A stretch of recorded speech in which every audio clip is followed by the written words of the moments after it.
Assalamualaikum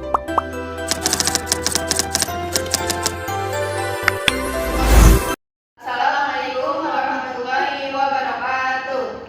Waalaikumsalam warahmatullahi wabarakatuh. Kami dari kelompok 10 ingin membahas tentang kompetensi dan kebutuhan dasar manusia.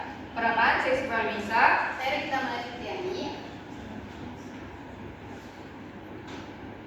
Pertama itu, kompetensi dan profil dasar penduduk.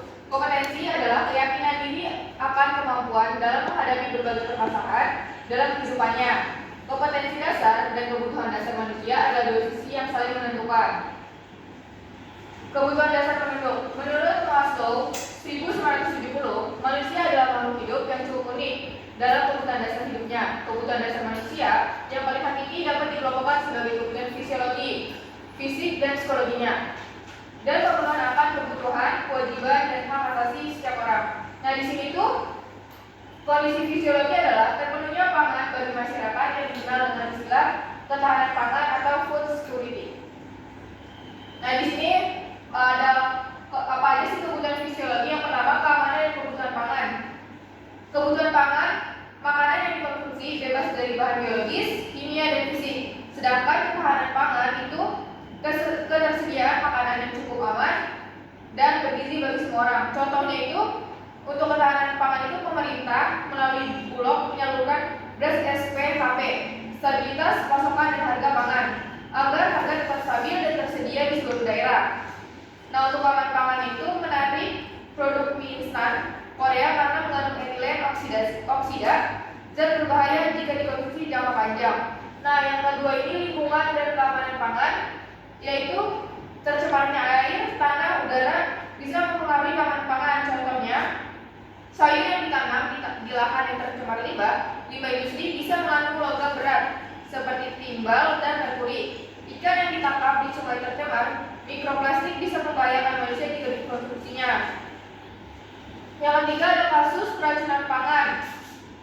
Keracunan pangan di sini adalah kondisi saat seseorang mengalami gangguan kesehatan setelah mengkonsumsi makanan atau minuman yang tercemar. Contohnya itu, pada tahun 2024, keracunan massal di Depok, puluhan siswa SD keracunan setelah makan nasi kotak saat acara sekolah. Gejala yang awalnya itu mual, muntah, diare. Penyebabnya itu makanan tidak disimpan dengan suhu yang tepat dan terkontaminasi bakteri. Nah, keempat itu ada cemaran bahan kimia. Bahan kimia di sini itu bisa mencemari makanan secara sengaja dan tidak sengaja. Contohnya itu formalin pada tahu, mie basah, atau ikan agar tahan lama. Kedua, boraks pada bakso agar kenyal. Pestisida pada buah, sayur jika tidak dicuci bersih. Di sini ada kasus nyatanya, itu beberapa pedagang nakal masih menggunakan formalin pada ikan dan ayam di pasar tradisional, termasuk pada bantuan BPOM 2023. Terus yang kelima ada pengawasan obat dan makanan atau BPOM, lembaga pemerintah yang bertugas mengawasi peredaran obat, makanan dan kosmetik dan suplemen agar aman untuk masyarakat. Tugas BPOM ini ada 3. Yang pertama, uji kandungan bahan dalam produk. 2, sertifikasi label halal dan izin edar. 3, penarikan produk berbahaya. Yang ke-6, upaya meningkatkan keamanan pangan. Beberapa cara untuk menjaga keamanan pangan itu contoh dari pemerintah ya. Pertama itu sosialisasi keamanan pangan. Kedua, inspeksi pasar dan pabrik makanan. Yang ketiga, edukasi pelabelan yang benar. Kalau dari masyarakatnya sendiri, membeli makanan dari tempat terpercaya, cuci tangan dan bahan makanan sebelum diolah, tidak membeli makanan tanpa label izin edar. Yang ke-7, tindakan preventif, yaitu pencegahan. Langkah-langkah sebelum terjadi bahaya atau keracunan makanan. Contohnya itu mengedukasi pada pedagang jajanan, sekolah tentang pentingnya kebersihan dan tidak menggunakan bahan berbahaya. Kedua, pelatihan keamanan pangan untuk UMKM makanan. Ketiga, label best before atau kadaluarsa pada makanan kemasan. Yang terakhir, tindakan represif, yaitu penindakan. Langkah-langkahnya itu, contoh pertama, BPOM menyita dan menutup pabrik jajanan anak-anak yang menggunakan zat kimia berbahaya. Kedua, pedagang yang terbukti menjual makanan dengan formalin diproses hukum dan diberi sanksi administrasi.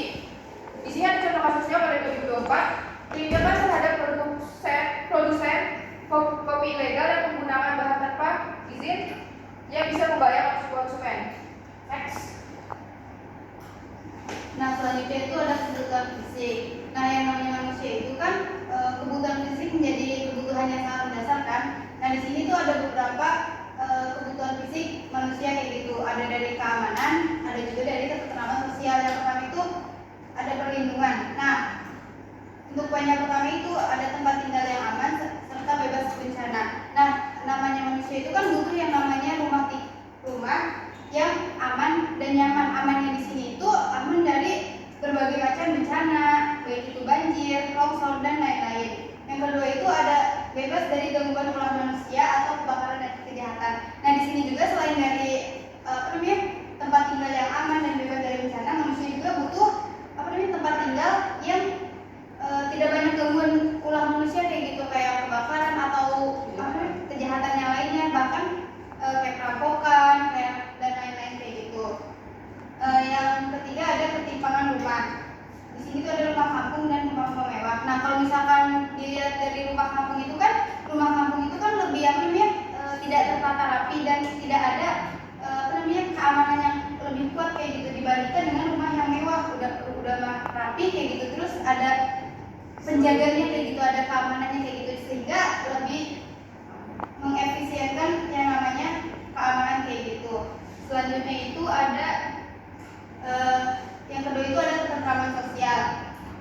Poin yang pertama itu ada perlindungan dari kericuhan, baik itu dari pencurian, perampokan dan lain-lain. Yang kedua itu ada ketentraman lahir dan batin, itu sangat penting. Nah, tadi kan kalau misalkan kita tinggal di kota itu kan pasti namanya bising, terus nggak ada rasa tenang lah kayak gitu. Nah, ini juga penting kayak gitu supaya bikin hati kita itu aman kayak gitu. Yang contohnya itu di Jakarta pada 2001 itu banyak sekali yang namanya kasus kejahatan, sampai melonjak 23.089 kasus kayak gitu yang ada di Jakarta pada saat 2001 itu.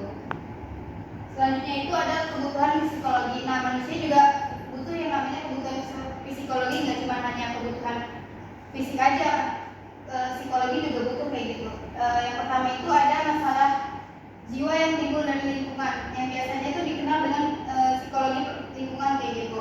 Yang kedua itu yang namanya psikologi itu kan dipengaruhi oleh namanya perilaku seorang baik itu atau disebut juga environmental stress kayak gitu. Selanjutnya itu ada faktor internal dan eksternal. Nah, faktor internalnya itu bisa muncul karena jati diri kita, empati kita, dan antusiasme kita kayak gitu. Terus kalau dari faktor eksternalnya itu bisa dari caring dan esteem atau kepedulian dan kehormatan, dan bahaya eksternal kayak pestisida, limbah industri dan lain-lain gitu. Nah, di sini ada kesimpulan dari materi yang udah kita paparkan, yaitu kebutuhan dasar manusia mencakup fisiologi, keamanan pangan, penanganan ancaman fisik, yaitu perlindungan dan ketentraman sosial, serta psikologi dipengaruhi lingkungan dan environmental stress. Pemenuhannya dipengaruhi faktor internal seperti jati diri dan empati, serta faktor eksternalnya itu seperti dukungan sosial dan ancaman lingkungan. Kompetensi di sini yaitu keyakinan diri sangat penting sebagai kunci untuk mencapai pemenuhan kebutuhan ini, serta keseluruhan menjamin terpenuhinya kebutuhan dasar adalah hak asasi setiap individu demi mencapai kesejahteraan yang utuh. Kami dari kelompok 10 mengucapkan terima kasih pada Bapak Hari telah mengizinkan kami presentasi